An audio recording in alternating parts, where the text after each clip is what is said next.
Hey y'all. Okay, I have been going through all of the narratives that were provided for us. Um and I've sat here and read every single one. Okay, and I want to go over these with you, okay, because I was speaking to someone earlier who lives in Chicago. Um and he was just basically bringing up something. The liquor store that the police went to, Franklin Food and Liquor, he was saying that it is in a Middle Eastern community. Okay, and he said that, he brought it up, that the guy, the security guy, he also looks Middle Eastern. Maybe there was a connection with that. So anyways, I just want to go over some of these things too, okay? I mean, that was just just an idea, that could have something to do with it, as to maybe why they went back to that liquor store. Okay, I do know that, yeah, they probably went because, hell, I don't know. Okay, to be honest with you, I don't know. I don't know why they would ask if Kanika was there. I don't know. Okay, so I just wanted to throw that out there. But I'm going to go over these reports with you guys. Okay, so this one is for Irene's sister. Okay.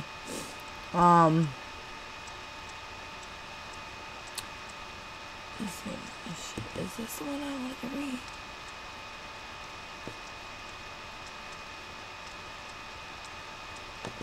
Okay.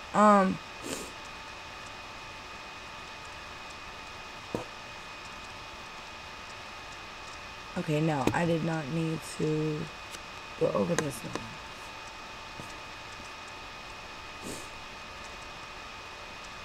Wait, who's gonna...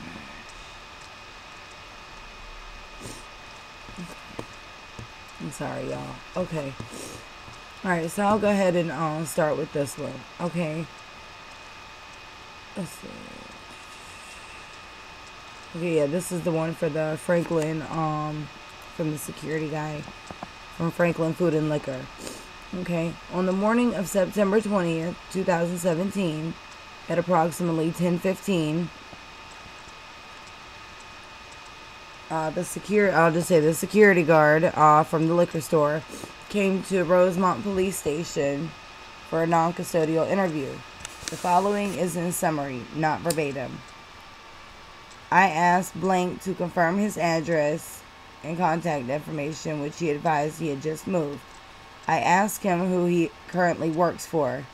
And y'all got to excuse me. I'm sorry. I'm getting a little, I don't know. I feel like I'm getting a little sick. Okay.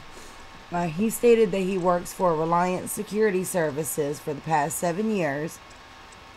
He stated that his company had him reassigned permanently to Franklin Food and Liquor, with a shift Thursday, Friday, and Sunday between 1800 and 7 hours.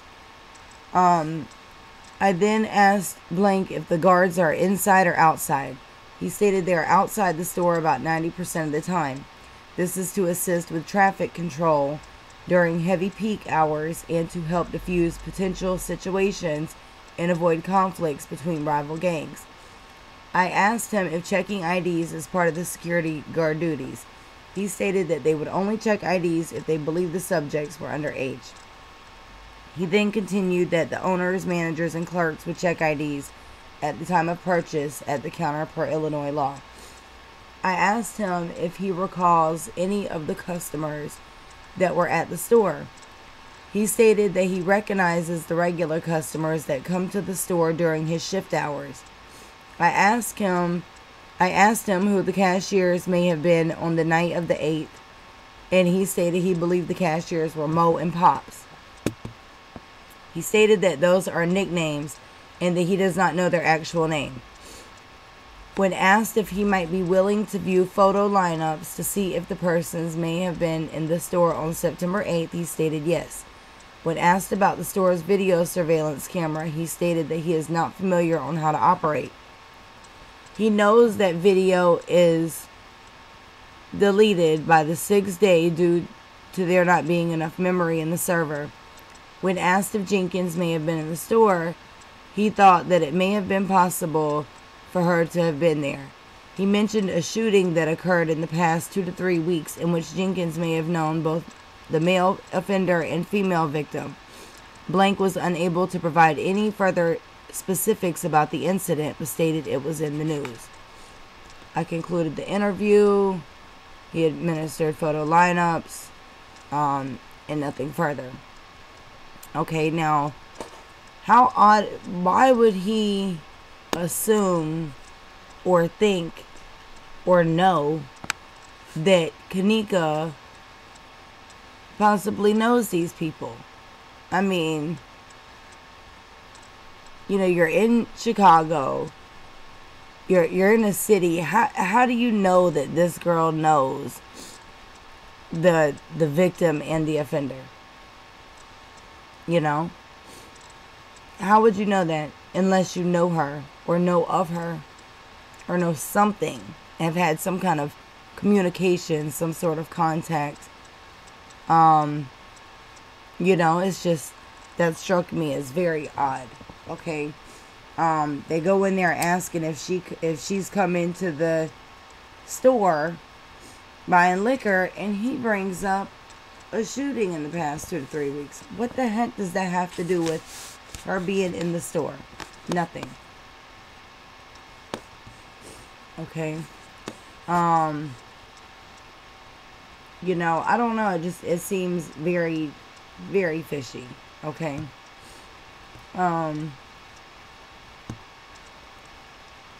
Okay. Now I want to go over this.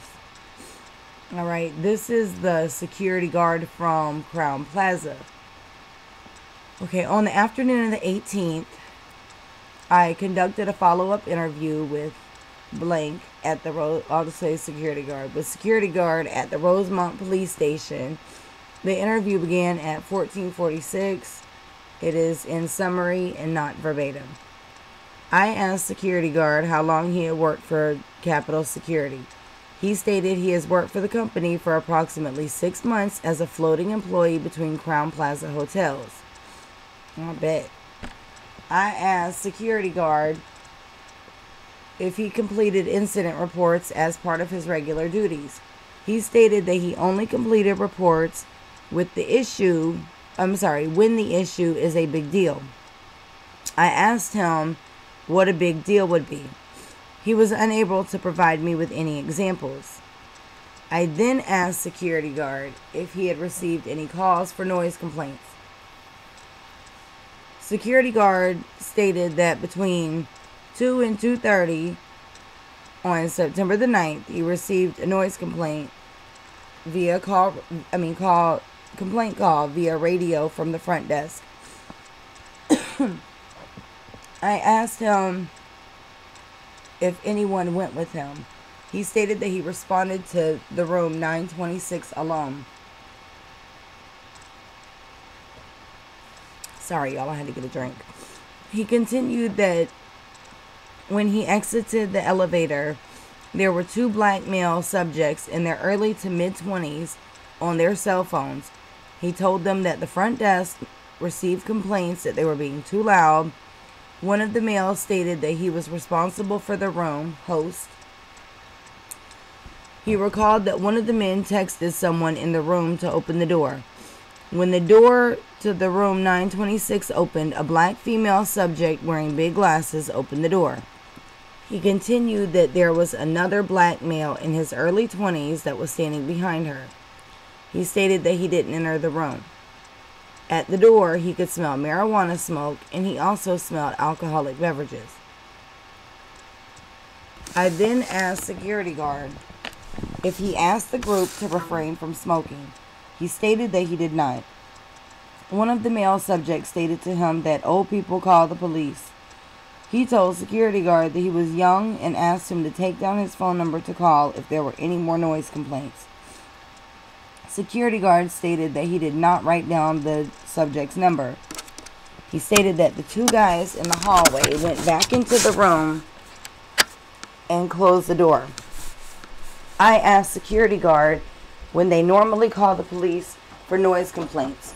He stated the hotel will usually call after at least 3 warnings.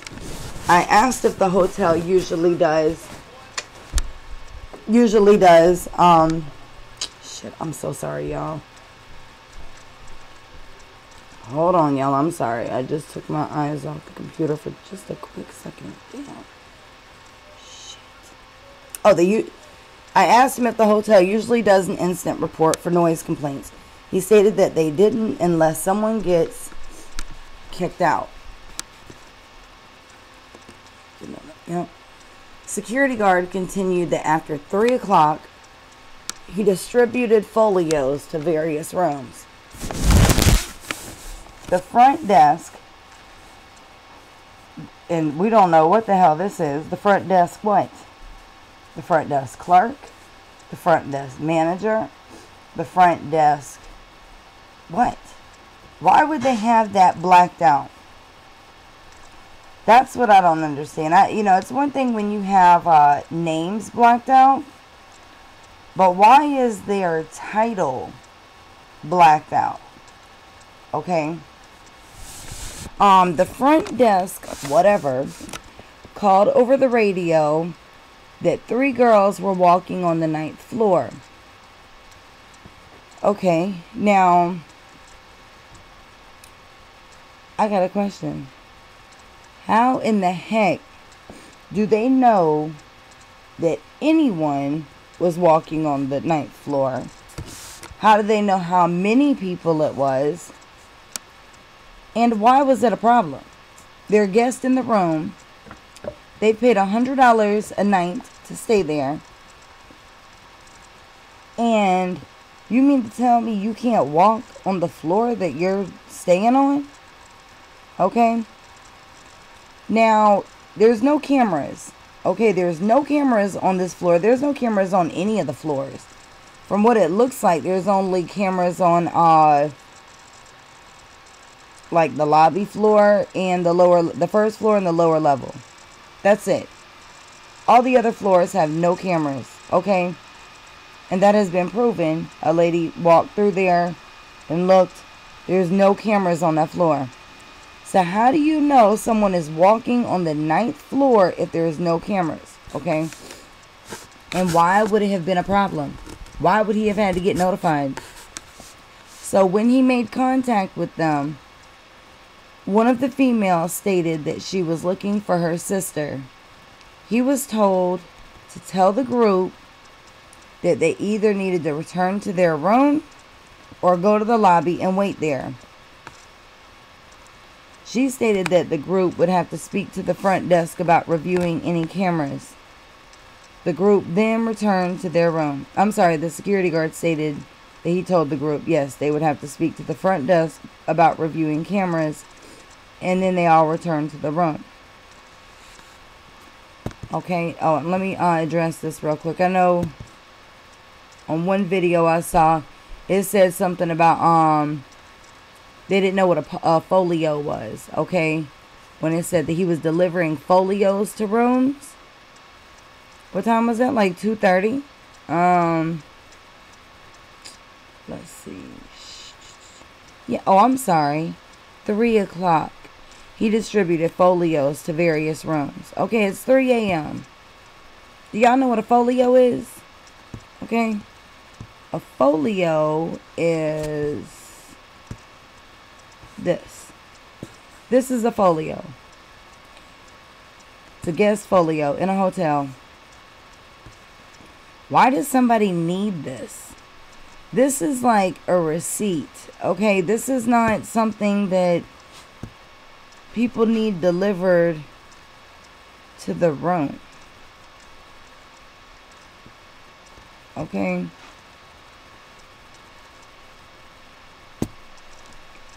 You know, these are like receipts and stuff. This is what you get when you check into a hotel. You know, you get it when you get there. So why does he need to deliver this?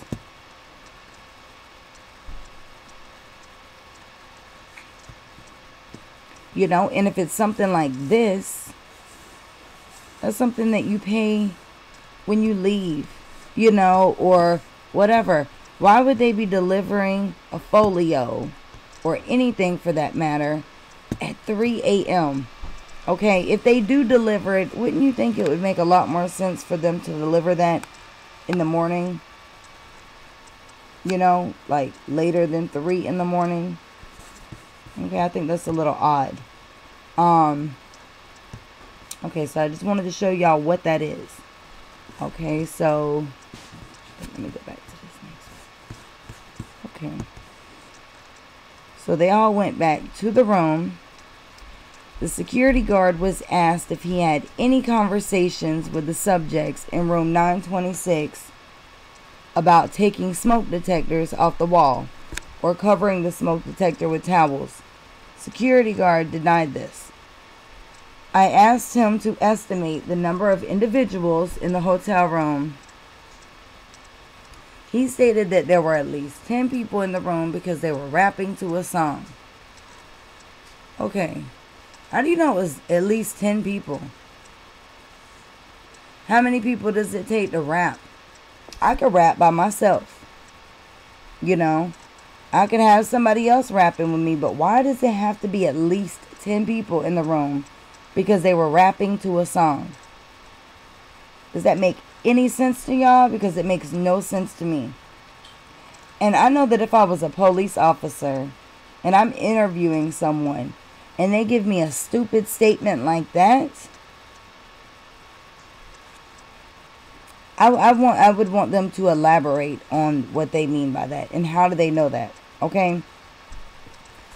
So just think about this, okay? And then right here it says, I asked security guard if he was at the front desk when the family was making threats towards employees. He stated that he was not at the desk at that time. He had heard about the threats later from whoever, and then security guard advised me that he would be out of the country starting September 22nd, 2017. The interview was concluded and nothing further. Okay, so I find this statement very off. Okay, and it would just, I don't know.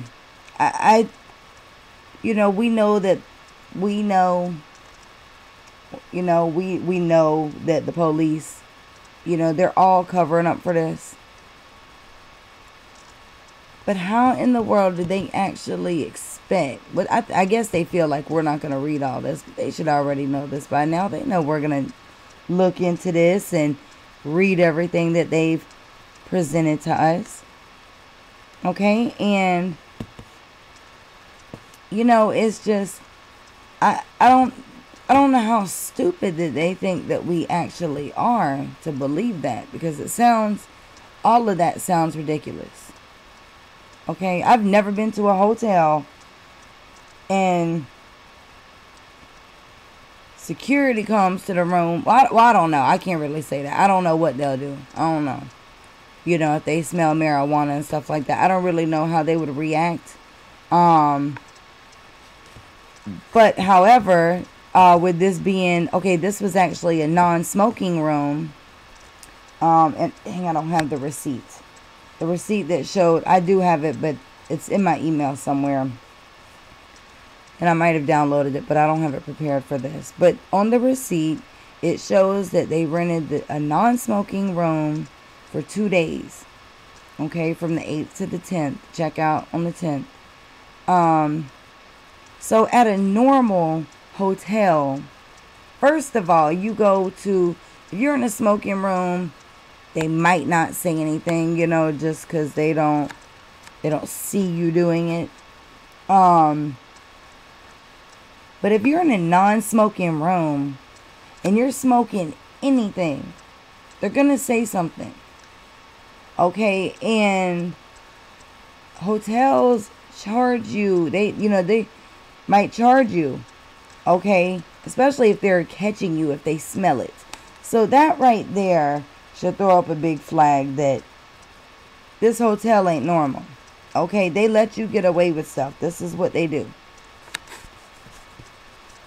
So y'all just think about that. Okay, and this.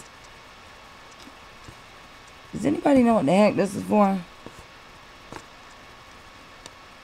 I don't know. This was in the Rosemont investigation. So I'm just wondering if anybody knows what this FedEx receipt is for. Okay, if anybody knows, enlighten me, because I don't know what the heck this is. Okay. Now, this one, let's see who this one is.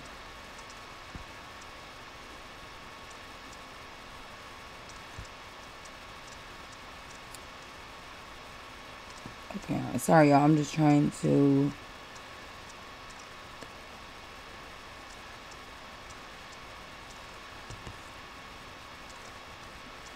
told her free parking.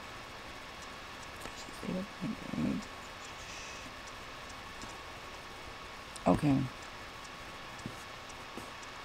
Any contact from the hotel. Okay. Now, okay, I think I just wanted to point out some stuff out of this one. Okay, I'm not sure whose statement this is. Okay. But this person right here, let's see what time they came. Okay, well, they left at 4 o'clock. Alright, they left at 4 o'clock in the morning. So that means that they were there for the whole party. Now, I've noticed that stories of the witnesses, they're pretty much on the same page.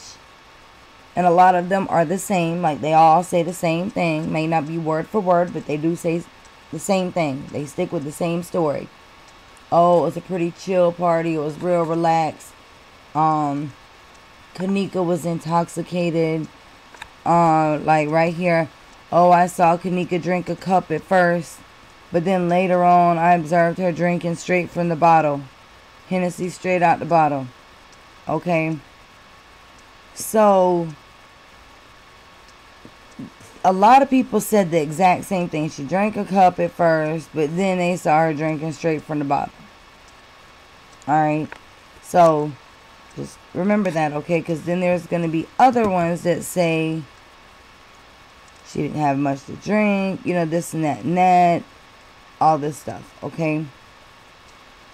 So, a lot of things are not, the stories aren't all the same. And they all say, of course, no fighting and no altercations, no issues. Everybody was getting along. Okay. And she said, oh yeah, right here. I then asked, now let's see, I asked her if anyone from the hotel came to the room. She stated that she didn't recall anyone coming to the room. Okay. Now, first of all, okay, on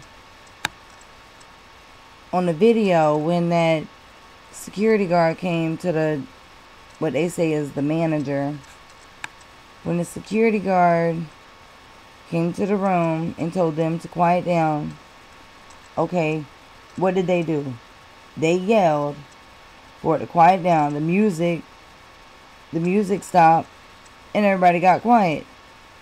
So how in that little room did everybody not know that somebody came to the room? Okay. So I'm just pointing out, things that are not that are not going along with what they're trying to make it seem like it is. Okay, so like this girl right here says nobody came to the room. She don't remember nobody coming to the room.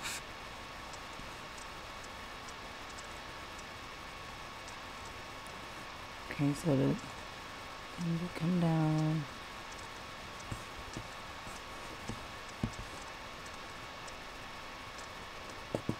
Okay.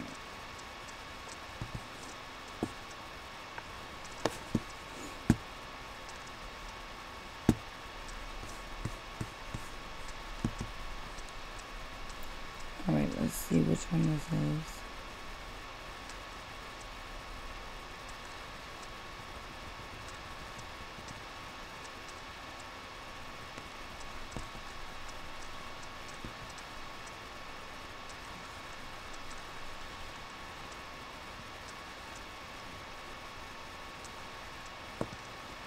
I'm trying to see which one this is.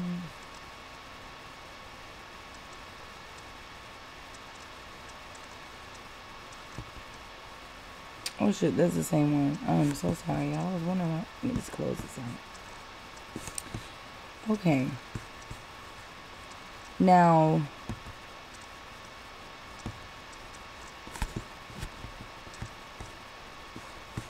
okay, this right here.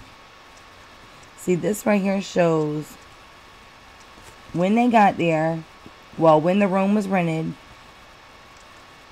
Oh, okay, that's what I meant. Yes, I'm so sorry, y'all. From the 7th to the 8th. And I said the 8th to the 10th. I meant the 7th to the 9th. Damn, I'm sorry, y'all. Like I said, I don't really feel that great. Okay, it took a lot for me to get on here. So if y'all can bear with me, please. Okay, so they rented the room on the 7th. Okay, checkout was on the 9th. Alright, so right here is all the information. And this.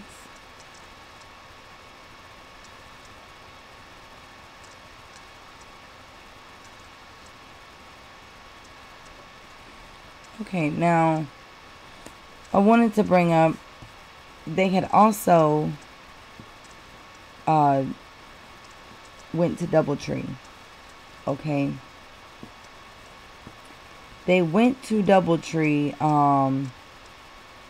hotel also. So see, this is what I want to point out to y'all. There's something that I don't understand.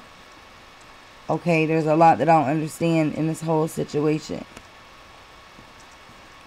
It says right here, while reviewing the transaction details, I observed a DoubleTree O'Hare Chicago Rosemont charge for $388.24 on dates similar to that of the Crown incident. Okay.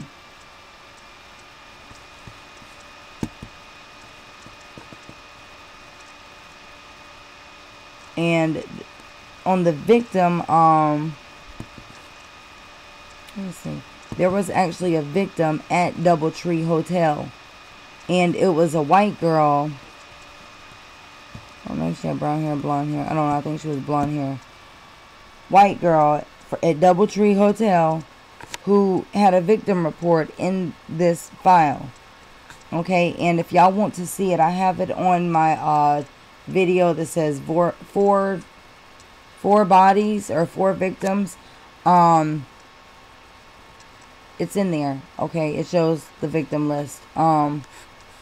So I wanted to point that out to y'all. Okay, they did have a room for the same dates, right about, around about at DoubleTree Hotel. Okay, and there was a victim at DoubleTree Hotel. The same, like they filed a report, I guess, like the night before or early in the morning, the same time when Kanika got killed or got discovered or whatever. Okay, so I wanted to point that out, y'all. It's I'm telling you, it's a lot more to this story than we know, and more than what we may ever know. Okay, so I want to read this to you guys. Okay, Blank is the front desk attendant at the Crown Plaza located in Rosemont. Blank stated that she was scheduled for work on 9/8 from 1500 to 23:30. So that's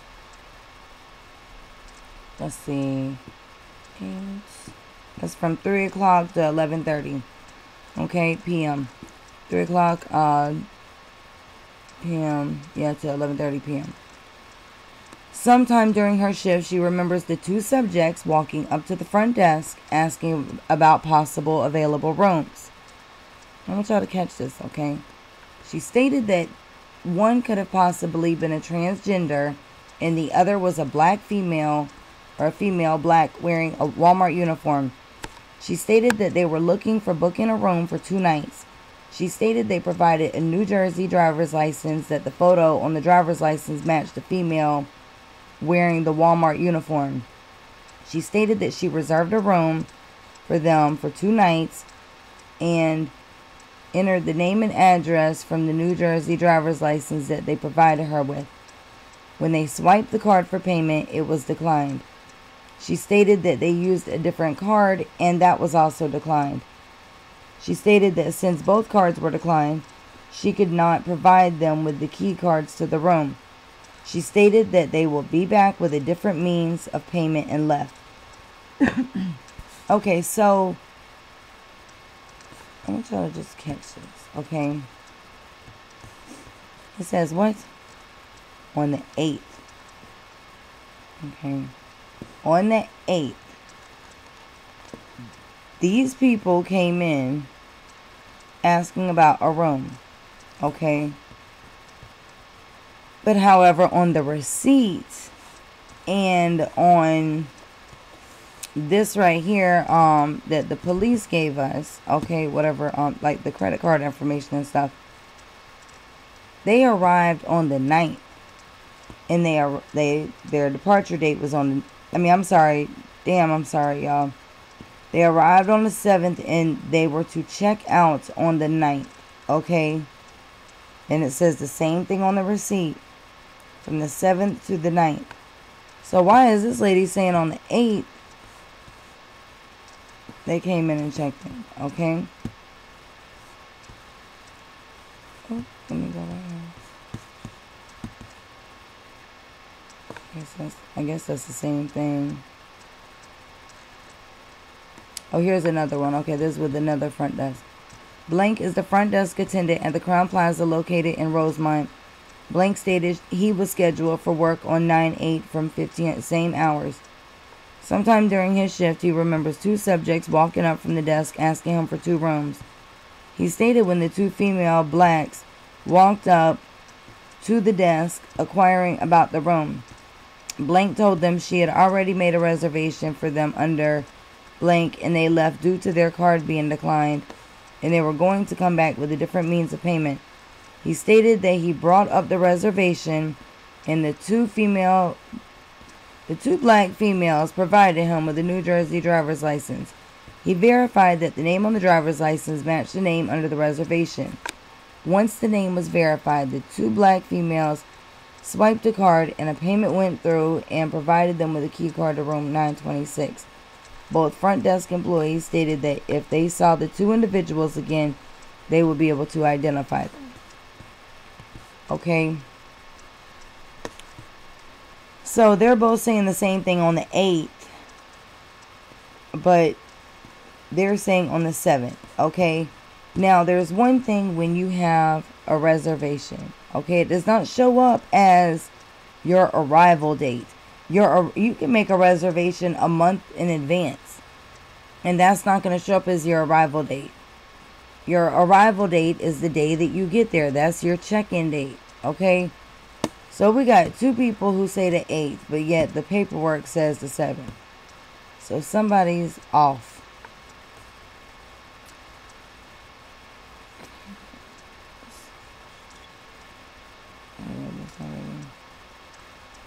Okay, nope.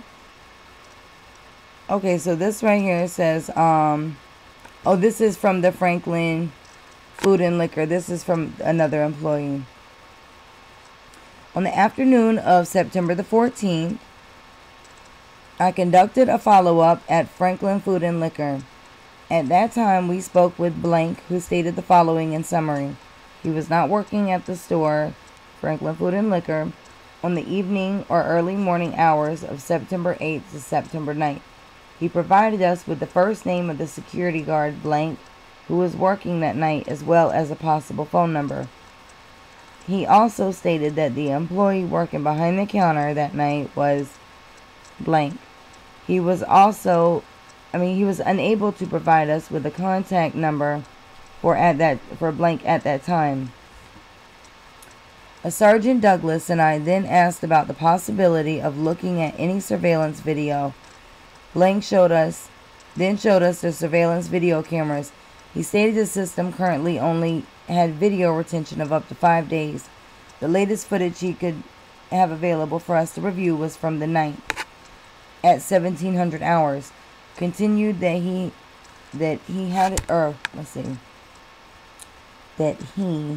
his business is currently in the process of updating cameras and increasing retention time. Whoever writes these reports, I swear they don't know how to, they got terrible grammar. We then cleared from the scene to attempt additional door knocks. Nothing further. Okay. Now, there's something I wanted to point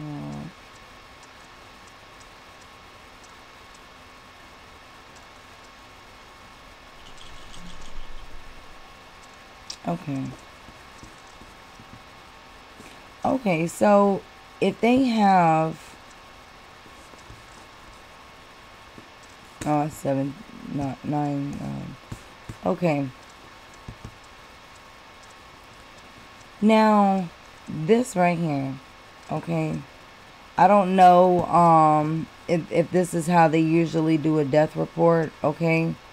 So, you know, if you feel like I'm wrong, I want to be corrected, okay? Because I'm not trying to put anything wrong out here. But I'm just pointing out what I see odd, you know, and I mean, I don't know everything, so, you know, I'm human. Okay, but right here on the death report, you know, it's listing everything, like the body was located inside, she was lying down, face down on her left side. She was cold. Color of body normal. Okay, which she really shouldn't have been. Body moisture dry. Okay, she looked wet to me in the pictures. I mean, her skin looked wet. Her hair looked wet. And not just that, if a body is frozen and they're thawing out, they're going to have moisture. Okay? We saw that. So, wrong. Unusual condition of body, frozen. Wow, they have no scars, marks, tattoos. They have nothing. No identifying marks for her on here. Okay, not being treated. There's then. Okay, maybe that was only different.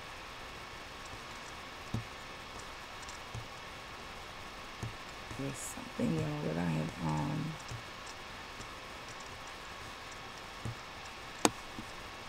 okay.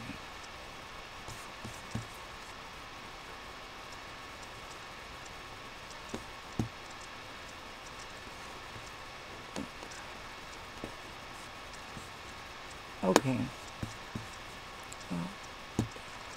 Okay, so maybe that's what it was. Maybe that is what it was. Okay.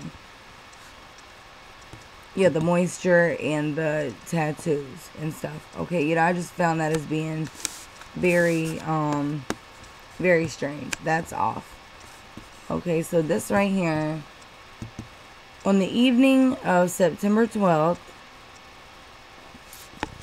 Sergeant Douglas interviewed Crown Hotel employee blank at the Crown Plaza Chicago Hotel. The following is in summary, not verbatim. We advise blank that it's not mandatory for him to have a have the interview. Okay. When asked by detectives, he confirmed. Is this a guy? Yes. He confirmed that he worked at the Crown Plaza Chicago Hotel on the 8th and 9th. He stated that he worked 16:30 hours until 1 o'clock. And I want y'all to listen to this. On the 8th of September. He stated that he did not work on the 9th floor as was told by detectives by other hotel management. He stated that he worked in the lobby that day. When asked what type of work he performed, he continued that he shampooed sections of the floor and cleaned the ramp up to the hallways. He also stated that he responded to calls from individual rooms. When asked if he vacuumed, he then stated that he did not vacuum. We then asked him if he saw anything on the 9th floor. He denied that he saw anything suspicious. We asked him if he had any contact with anyone in room 926. He said no. We asked him how he heard about the incident. He stated that he heard about the incident by speaking to the bellman and front desk staff. He did not identify any of the people that were working at the front desk at the time. We asked him about when the hallway to the floors was typically vacuumed. He stated that the housemen typically vacuum between 16:30 and 17:30 each day, so not to interrupt guest hotels. Hotel guests. Okay, so 16:30, y'all. That's 4:30 to 5:30. Okay. Now, we've seen where. And I have made videos where, and so have other people, where you see the guy vacuuming. He's vacuuming, y'all, at 12 o'clock in the morning. 1 o'clock in the morning. Okay? So, I'm telling you, y'all, these reports are a bunch of crap that they just threw together. Okay, so this right here, I don't know who Franz is. I guess Franz works at the front desk. Okay, so I'm going to just say Franz. That's his name. Franz stated that his shift started at Friday night, 9/8, at 11 o'clock till 7 o'clock a.m. Saturday. Franz stated that during the evening between the hours of 1 to 2, he is not sure exactly what time it was, but he stated they received a noise complaint coming from room 926. He stated that when he got off the elevator, while he was approaching the room, he was asked by two males, black, approximately 22 to 24 years, were standing outside the room, and they asked him if something was wrong. He stated that they received a noise complaint from the room and he needed to talk to the people in the room. Oh, I'm so sorry, y'all. So I guess this is like this must be a security guy also. Okay.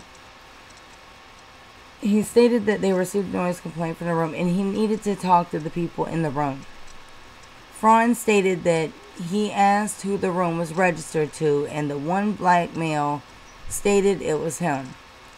Franz stated that he knocked on the door and a girl opened that door and he told them that they had to quiet down due to the noise complaint. He stated that he could smell alcohol in the room and he thinks they were approximately 10 to 15 people. There were 10 to 15 people in the room at that time. He stated that the girl stated that she will tell the people inside the room to quiet down and they will turn down the music. Franz stated 2 hours later he went to check the 9th floor again, and when he got off the elevator he saw three girls walking in the hallway and knocking on the doors, and he asked what they were doing and they told him they were looking for their friend. He stated that they went back in the room. Next time he saw the girls was at approximately 5 o'clock. They were asking him where and how they could get back to the parking lot, and he was in the main lobby when they approached him. Okay, now, this is what I don't understand, okay? Right here, we got this dude. Okay, we got this security dude right here who gives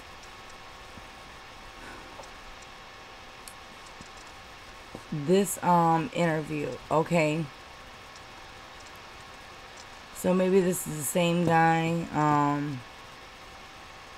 don't know, it just says follow-up interview. So wondering if this is the same dude. Okay, I'm not gonna focus on it too much. Okay, but I just want y'all to. Okay. You know, the thing is, okay, this initial interview was very short, quick, and to the point. That other one over there, the first one that I read, was a lot more detailed. Okay, basically, like, he had enough time to come up with more details for this follow-up interview.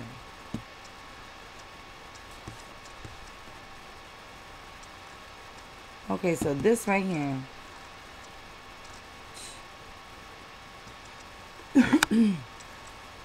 On the early morning hours of September the 10th, 2017, I spoke with Crown Plaza Chicago employee blank. I'm going to just say manager, okay, because we know who the manager is. We know when I say manager, I'm talking about the big dude that walked to the freezer, okay? So manager related to me that he is an assistant food and beverage manager at the Crown Plaza. He also assisted the hotel security at times when needed. I bet he does. He has been employed at the hotel since 2011. I then asked manager to walk me through his day on the 9th. Manager stated that he was scheduled to work at the hotel starting at 1400 hours, okay, which is 2 p.m. He began the day like any other day and checked on, I'll just charge her up. He began the day like any other day and checked on food and beverage related issues. Manager completed paperwork for catering events and billing. Manager continued that he assisted Rosemont Public Safety Department personnel later in the evening and early morning with a search for a missing female in the hotel. Okay, so manager continued that he searched the back kitchen while patrol officers were searching the dock area and dock roof areas.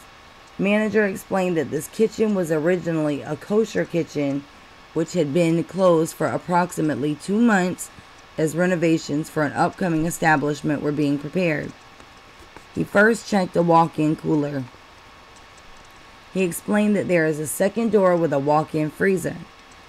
It was when he went to the walk-in freezer portion he observed a body lying on its side. He stated that he only saw the body's legs. At that point, he stepped out of the freezer to direct patrol officers toward the freezer. When asked again, manager stated that he only saw the subject's legs but did not see the victim's face or torso. Manager was asked if anyone may have been in the kosher kitchen. He stated that again it had not been used for approximately 2 months as equipment has been removed as part of the upcoming renovation. Manager believed that a contractor may have been in the kitchen earlier in the day on Friday. It was not known if the contractor had secured the area before they may have left.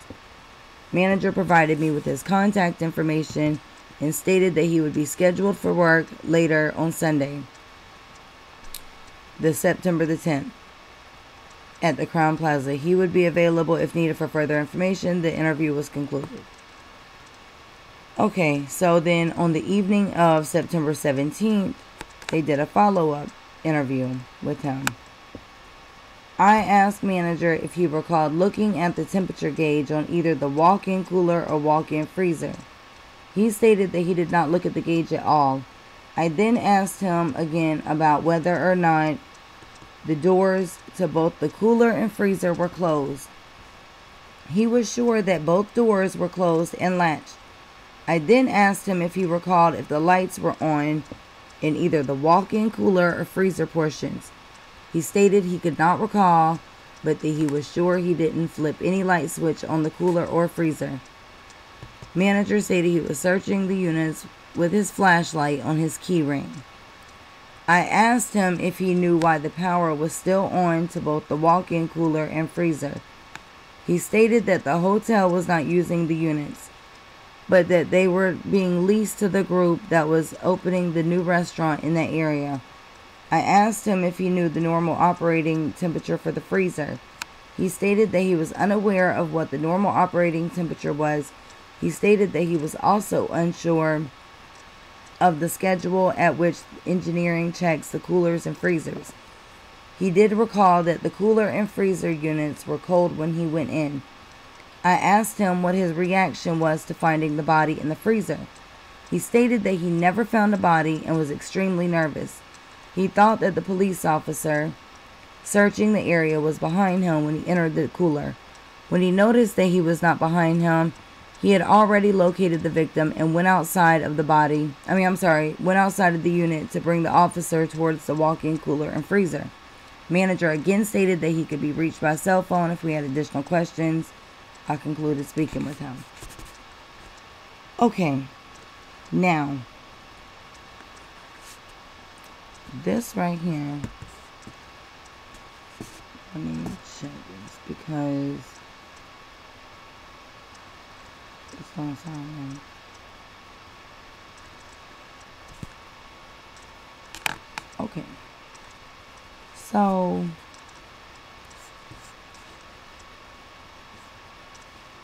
okay, so from his night of the night.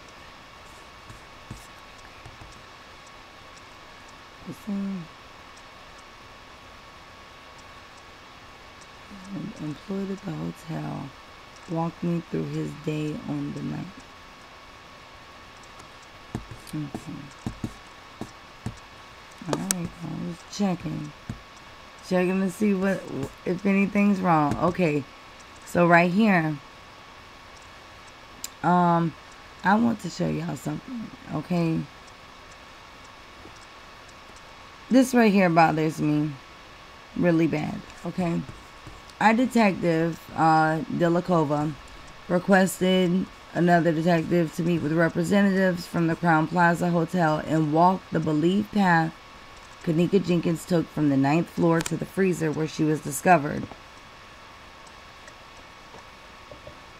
I asked Lieutenant to identify any potential surveillance cameras that would have captured Kanika's movements and count how many cameras he observed. To ensure we obtained all camera angles of Kanika. After doing so, we discovered some surveillance cameras at the hotel were not operable. I bet you did. We requested the Crown Plaza provide us with a list of inoperable cameras. Subsequently, Blank, which is the general manager for the Crown Plaza Hotel, provided us with a list of inoperable cameras, including the identifier number if known, the date discovered inoperable, and the date repaired. Okay, so this right here shows, let's see what is broken. Okay, kosher kitchen stairs. Okay, that's the stairway that goes to the kitchen that she supposedly walked through. Okay, freight elevator. Okay, that's the big elevator. Okay, so see, like, these are things that she could have very well possibly been on, been around. It just seems how areas that we really need, they're broken. Main elevator was broke. The back office was broke. Employee parking area camera is broken. Of course. Laundry 2 camera was broken. Of course it was. The above listed cameras were discovered inoperable on September the 14th. Laundry 2 camera was discovered inoperable on the 21st of September. As of the date, they provided our agency with the document of the cameras were still inoperable except for the kosher kitchen stairs, dock entrance, and freight elevator. Both cameras were repaired on the 14th of September. A copy of the report provided by blank titled Inoperable Camera Summary. Okay. Now, I've got a question. Now I don't believe I haven't seen any footage for the flight deck. I don't know if there's footage for the flight deck. I haven't seen any. But I do know for a fact there's a camera. I know that for a fact. I've seen pictures of the cameras. So, you know, y'all go to the pictures and you will see on the flight deck there are cameras. There's a camera pointing right through it, okay? And I do know that that stairway that goes down. Is there a stairway in the flight deck? I believe so, yes. The stairway that's in the flight deck, that was being used. Okay.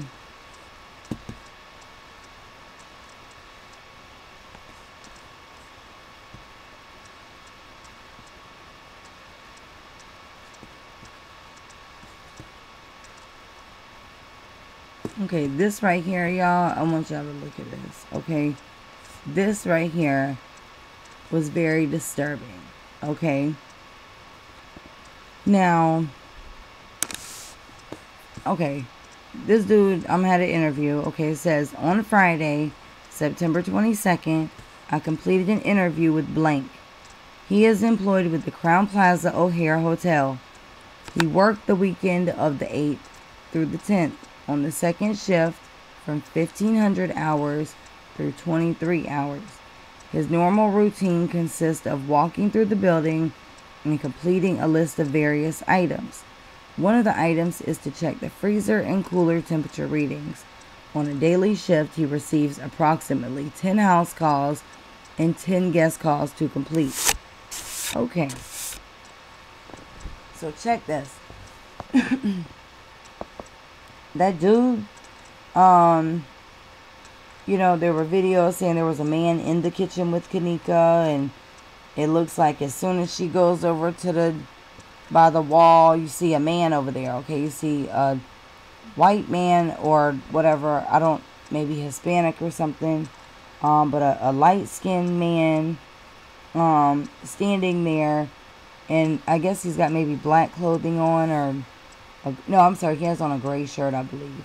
I believe he's got on a gray shirt. So anyways, he stands there. He looks over in that direction for a minute. And he puts his hand on his head.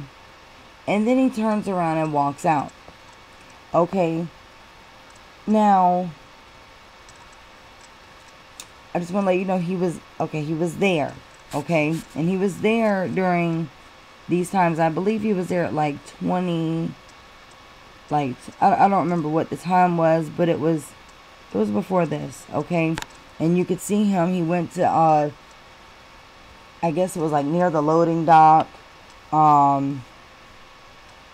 he went near the loading dock or something, and he had a clipboard, you know, that he's checking stuff off with, and he comes in this kitchen, okay? So the next paragraph, on 9/9 at approximately 20 hours. Okay, so this is September the 9th at, 8 o'clock. Okay, it's at 8 o'clock. And it's on the 9th. So this is supposed to be almost 24 hours after Kanika supposedly walked into the freezer. Okay. But this right here says, on 9/9/17 at approximately 20 hours, 8 o'clock, he enters the kosher kitchen. Upon arriving at the door, he noticed the wood door was open more than usual. Okay, now the wood door, what we saw, it had a lock on it. Okay, so what, did it not have a lock or what? The door was also open more than he remembered the night before. The door has been open or unlocked for a few weeks, as he believes they began construction in that area. Given this observation, he entered the area thinking someone walked in there. While looking in the area, he checked the temperature reading and soon after received a call. It was from the front desk stating someone defecated in the pool and needs to be cleaned. After spending approximately 1 minute in the kosher kitchen, he responded to the pool area. At approximately 20:40, he contacted his boss, Blank, to notify him the pool needs to be shut down. Shortly after this pool incident, Blank's shift ended at 23 hours and he returned home. The next day, his son saw on the news there was an incident at Crown Plaza Hotel and informed him this was the first he was aware of the incident. Okay, now listen. This right here, okay, this is supposed to be 24 hours after Kanika was placed in this freezer, okay? Supposed to be. Now, if you check the temperatures to the walk-in cooler into the walk-in freezer, wouldn't it show that it's on? And wouldn't he know that it's not supposed to be on? Because the area is closed. They're not using it. And it hasn't been on. Maybe that would be why. Maybe he hasn't checked it. Or has he checked it? But the thing is, this night, he supposedly checked it. And this is 24 hours almost after she has been missing. Or 24 hours after she supposedly went into the freezer. So I find that extremely odd. Okay, very odd. Okay, now this right here. This right here says, now this one, okay, any of the other reports or interviews that people have given, like I said, they basically stick with the same story. You know, Kanika, they most of them say Kanika had a drink, or they saw her drink 1 cup, and then a lot of them, you know, then they proceed to say they saw her drinking straight out the bottle, and, you know, and then, you know, basically like that was it. Some of them say she was up and she was dancing, she was having a good time, she was having all this fun. I mean, we really didn't see her having a lot of fun, but I mean, we only saw one video. And I still don't believe that was Kanika in that hotel room. Okay, what they're portraying to be her. So, on 9/21/17, at approximately 11 o'clock, I conducted an interview with Peasy. Okay, I don't know if it's Peasy or Peas or what. Okay, we met at the intersection of St. Louis and Lake Street. Okay, on September 9th, between the hours of 12:30 and 1:30, Pease went to the Crown Plaza Hotel in Rosemont with Ty and Damon. Pease was unable to provide any additional information on Damon. He went to the party because it was for his friend, and I don't know, maybe Irene or Killa, because it was both of their birthdays, okay? Pease stated he was not sure about the time of arrival, but advised that Kanika Jenkins was at the party when he arrived. He has known Kanika since the year 2013, and he parties with the group of girls almost every weekend. and knows her from the neighborhood. He stated that Jenkins and her friends were happy and drinking. He remembers Jenkins with a smile on her face and drinking Hennessy from a cup. As the party went on, he remembers seeing her drink from the bottle of Hennessy. He saw Jenkins got messy and fell asleep for a short period of time on the bed, and no one was messing with her or being inappropriate at all. Okay, I want to stop right here. Okay. Why would he say that? Was he asked that?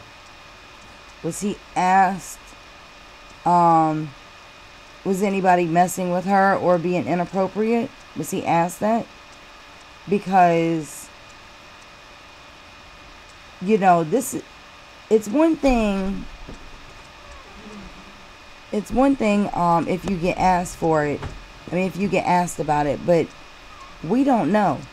And when they ask someone something, they have been saying in their reports, I asked this person. But it doesn't show that. It just says that he said this. Okay. So he saw Jenkins got messy and fell asleep for a short period of time on the bed, and no one was messing with her or being inappropriate at all. He said that he has known Jenkins and she could not handle her liquor. He has seen her drunk on many occasions. He said she was just that girl that couldn't drink much. Nothing against her, just how it is. He said she was always nice and friendly with everyone. He further stated that the party was getting busy and was packed with people. It was the same group of people that they always party with, and everyone doesn't mess around at all, and they just hang out, drink, and get high.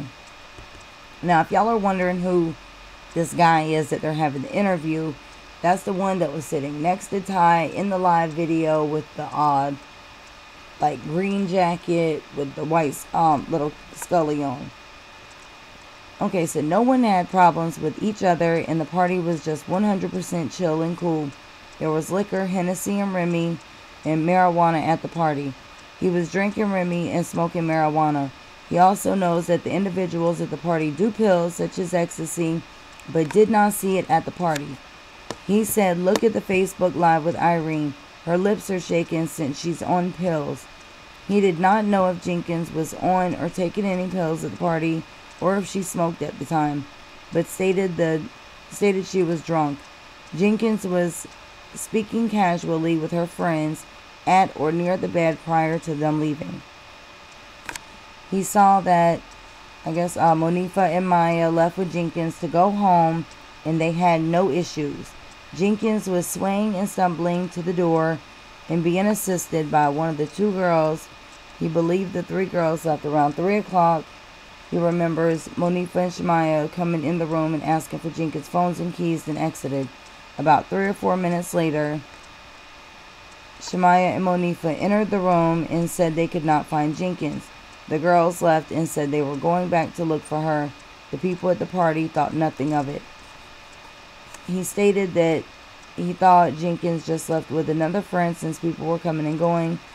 He advised Jenkins does not get with guys and has known her for having 2 boyfriends over the time that he's known her. Both of those boyfriends, he advised, are in jail and locked up at the moment and have been for a while. He didn't have any information on the 2. He assisted Monifa and Shemaya with looking for Jenkins, but were unsuccessful in locating her. They thought she just left with a friend and thought nothing suspicious or serious at the time. He stated he left with Damon and Ty between 4 and 5. He stated he had no additional information to provide at this time. Okay. I just found it a little strange that he made that statement, what would make him make that statement? What would trigger him to make a statement like that if he wasn't asked? And why wouldn't they put it in there that he was asked? Okay.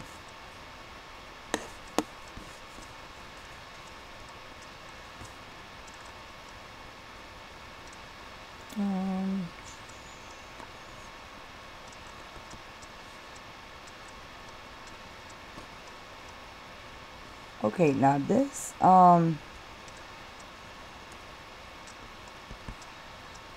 this is where I'm starting, I don't know. This is where I'm starting to get confused, okay? So, DoubleTree, see, they were in the DoubleTree, I believe they were at DoubleTree Chicago. I think they were at the one next to,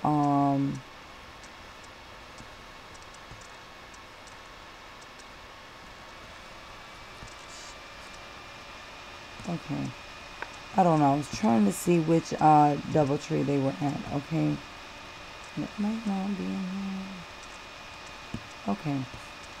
And here we go. DoubleTree. Let's check this real quick. Okay. Because they were at DoubleTree and yes. DoubleTree O'Hare, Chicago.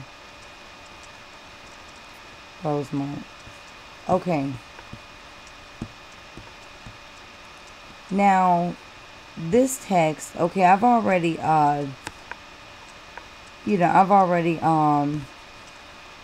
addressed this in one of the videos, okay? But, this right here, okay, let's see. Aubriana. Okay, so this is Aubriana's, this Bree Bree's phone. Where it's black right here is Bree Bree. Okay, Favor is someone that she's texting. Okay, and I don't know who that is. I don't know none of that. Okay. Now,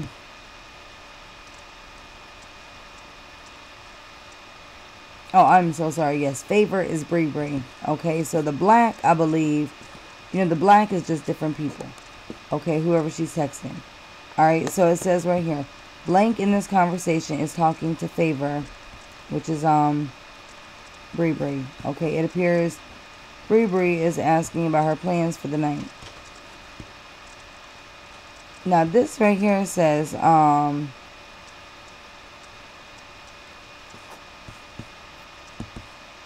I don't know, y'all. I don't see. This is where I'm getting very confused. Okay, and I want y'all to look at this. Okay, so blank in this conversation is talking to Favor. So Favor texts, "What happened? You went." Okay, now this is at 4:30 a.m. So that would be like 11. It would be 11:30 a.m. 11:30 p.m. on the 8th. Okay. Now, blank says, "Not yet. I'm finna get in the car with Kanika and go park her by her house because you didn't even know the bitch had a donut on her car." Okay, now this was at 11:35 p.m. on the 8th. Okay. So, first off, who's driving Kanika? Park her by her house. They're not saying they're getting ready to go with Kanika to park by the house. They're going to park her by her house. Because you didn't even know the bitch had a donut on her car. Okay? Does that make any sense to y'all? Alright, so then Favor says, she in her own car and she knew she had a donut on it when she said they can see it. Okay, 11:35 p.m. on the 8th. So at 11:35 p.m. this person is telling them they're getting in the car with Kanika and go park her by her house because you didn't know the dumb bitch had a donut on her car. So, they're getting in the car with Kanika and they're gonna go park Kanika on the side of the car. All right, so it sounds like they're gonna drive her home and park her on the side of the house, okay, or by her house. Okay, I'm telling y'all, this shit don't make sense. Okay, it makes no sense. Now listen,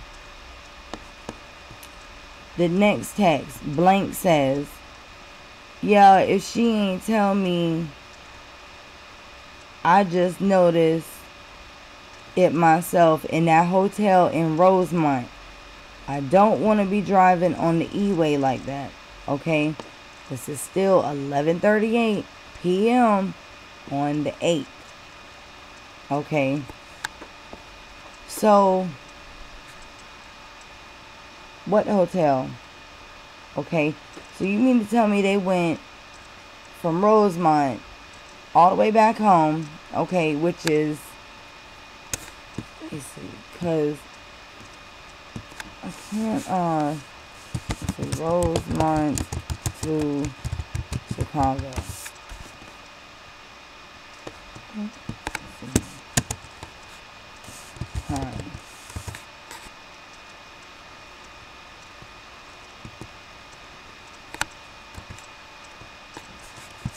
Yeah.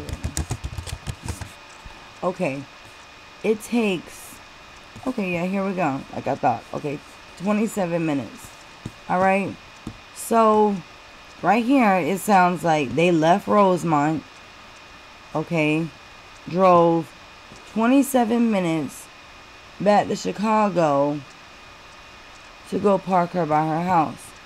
Now, the DoubleTree,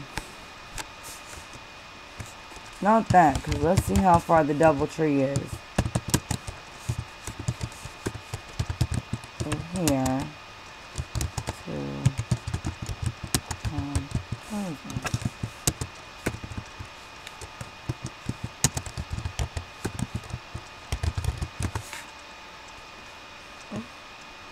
okay, 1 minute. Okay, 1 minute. So these are right next door to each other, like I thought. Okay, but I want to show y'all. Right next to each other. And so it's not that. They didn't leave and go there. Okay, this is what is confusing. It looks like they left Rosemont. Went back to Chicago. Okay, they drove 30 minutes. And then turned right back around to go back to Rosemont to walk into the hotel for the very first time that we see on footage. Okay? Now, if y'all were a police officer and you're reading this, would you see something odd about this? And the times that they're showing us on this stuff? Okay, so right here, approximately 3.5 hours later, Blank sent a text to Favor stating they could not find Kanika. She also describes Kanika to be drunk at the time. Okay, so on the 8th, I'm on the 9th at 4:05 a.m. when the lost Kanika, she drunk and can't find her. Favor text back on the 9th at 4:06. Find Kanika, I can't believe y'all lost her. Blank text. Bitch, we done searched this bitch from top to bottom. That was at 4:07. Blank text back again at 4:11. On my grandma, this bitch dumb. And then Favor text back, don't leave her, bro. With laughing emojis. With laughing emojis, don't leave her, bro. Okay? Now, I don't know. Your friend's missing, your best friend. You know, the way you talking about her, like, is, you know, it don't sound jokingly to me. Okay? So then, let's see, it says right here, another conversation was with Blank and Ma. In this particular conversation, she describes Kanika to be real drunk at the time she went missing. Conversation is as follows. Ma text, maybe she's with a little boy or in a car with somebody else. Blank text, she was real drunk and she don't talk to no boys. Ma texts, probably in the car with somebody else she knows. Blank texts back, we asked everybody that was there. Ma then states that Kanika could have just disappeared, and that blank should check hotel again, to which blank states. Okay, so all this right here is taking place on the 9th at between 5:44 and 5:48 a.m. Ma then states that Kanika could not have just disappeared and that she should check the hotel again, to which blank states. That's what we saying, but she wouldn't just leave her mama's car, and it's been 3 hours. We knocked on the door, we knocked on every door, went to every floor and everything. We searched the parking garage and all. Okay, then blank later has a conversation with the phone number of blank, to which she states the following regarding Kanika. And this is at 6:11. We came to the hotel party and she got real drunk, and next thing you know, we couldn't find her. Blank later has a conversation with blank, and then blank asked blank if she knew where the last place she was at. Aubriana replied with the following: the hotel with us. Okay. All the contents from the forensic phone examination were copied and inventoried accordingly. Yeah, right. Okay. So, like I said, y'all, this is 11:30, okay? 11:30 at night on the 8th. She's saying she hasn't gone yet. She's getting in the car with Kanika to go park her by her house because you didn't even know the bitch had a donut on the car. So maybe it says, because sometimes when you type I, it'll put you. So maybe that's what it is. Because I didn't even know the bitch had a donut on her car. Okay. And then they're talking about the donut. And then they don't want to be driving on the E-way like that. Alright. But she says right here. Yeah, I know. I think it's supposed to be, I know. Yeah, I know. She ain't even tell me. I just noticed it myself in that hotel in Rosemont. Okay. And once again, y'all, 11:38 p.m. on the 8th. Okay. So, but they done went to Rosemont, went somewhere else, came back to Chicago, and then went back to the Rosemont, to the other party. Or, you know, it's too much back and forth stuff. I'm telling you, it's a lot of shit on here. My bad. It's a lot of stuff on here that's just not right. It's not right at all. I'm telling y'all, it's a lot more than what we know that it is. Okay, a lot more.